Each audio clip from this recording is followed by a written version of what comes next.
When God created man, he sculpted man out of clay, and then he breathed his breath into that clay.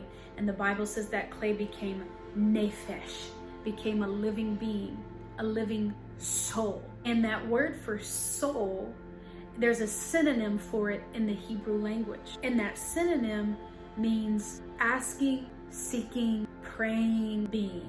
God breathed his breath into man, and he made an asking, seeking, praying, communing being. God took a piece of who he is, and he is a communion God. He is a communicating God. Clearly, because when he communicated into the darkness moved for the light. When he communicated into the seas split and moved. When he communicated to the birds and he communicated to creation, it did as he asked it to do. So he took his communion nature, breathed it into man, and made us a communing being. So when we do not commune with God, we have this aching thing going on in us. Oftentimes, our inability to get off social media, our inability to turn the TV off, our inability to not have noise is because we can't face the silence, because the silence almost demands communion. The silence gives us the opportunity to turn and say, I want to talk to you.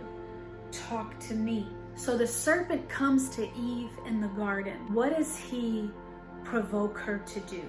Commune.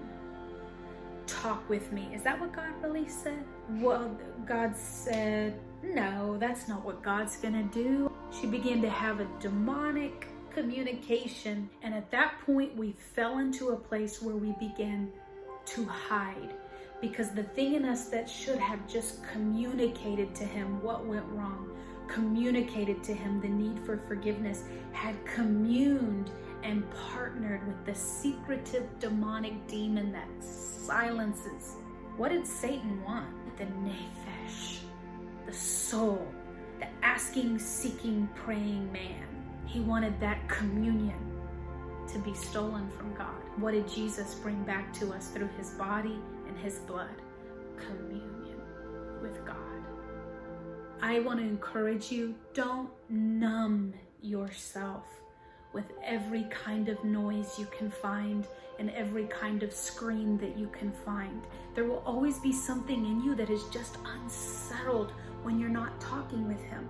There will always be something in you that it's like, I feel off, I feel unsettled, I feel empty, I feel lonely, and I don't want to face it, so I'm going to numb it.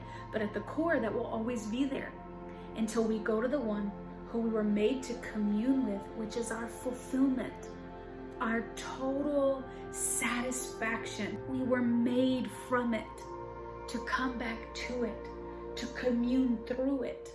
In this time where you feel closed in and boxed in, find it as a beautiful opportunity to commune with God. He gifted into you the ability to communicate the soul, the depth of the mind and the imagination, to engage and conversate with the living God who created the universe and all living and breathing things. Commune with God, nephesh.